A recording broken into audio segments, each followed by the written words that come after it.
Unstoppable.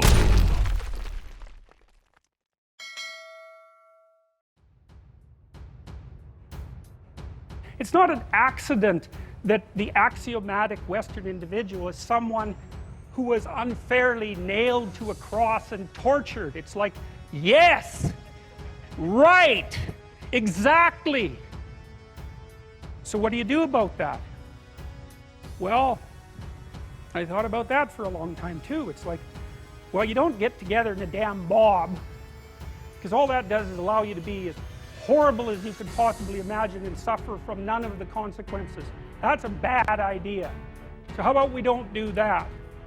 Well, there's a deep idea in the West too. It's like, pick up your damn suffering and bear it and try to be a good person so you don't make it worse. Well, that's a truth. You know, I read a lot about the terrible things that people have done to each other. You just cannot even imagine it. It's so awful. So you don't want to be someone like that.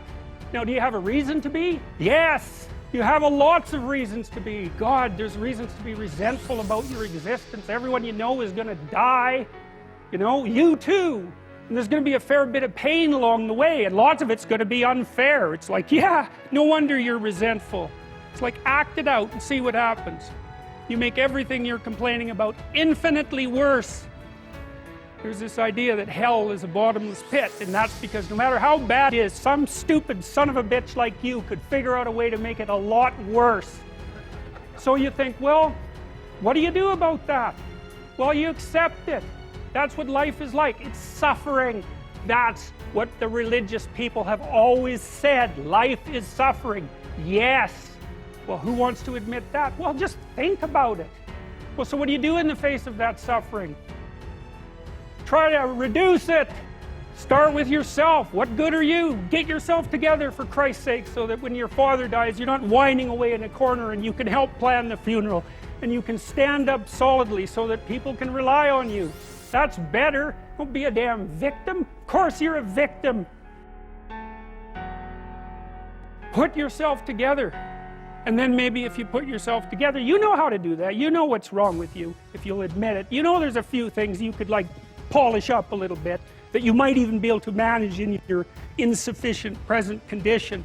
And so you might shine yourself up a little bit, and then your eyes will be a little more open, and then you can shine yourself up a little bit more, and then maybe you could bring your family together instead of having them be the hateful, spiteful, neurotic, infighting batch that you're like doomed to spend Christmas with. So then you fix yourself up a little bit, kind of humbly, because, you know, God, you're a fixer-upper if there ever was one. And then you got to figure out, well, can you figure out how to make peace with your idiot brother? And probably not, because he's just as dumb as you, so how the hell are you going to manage that? And so then maybe you get somewhere that way, and your family's sort of functioning, and you find out, well, that kind of relieved a little bit of suffering, although it reduced the opportunities for spiteful revenge, and that's kind of a pain in the neck. And so then you get your family together a little bit, and you're a little clued in then, at least a bit, because you've done something difficult that's actually difficult. You're a little wiser, and so then maybe you could put a tentative finger out beyond the family and try to change some little thing without wrecking it. It's like, our society is complex, and we teach our students that they could just fix it. It's like, go fix a military helicopter and see how far you get with that. It's like, what are you going to do? You're like a chimp with a wrench. Whack! Oh, look, it's better. It's like, no, it's not better. Things are complicated, and to fix things is really hard. And you have to be like a golden tool to fix things, and you're not. So it's like, how do you overcome the suffering of life? How do you overcome the suffering of life? Is be a better person. That's how you do it. Well, that's hard. It takes responsibility.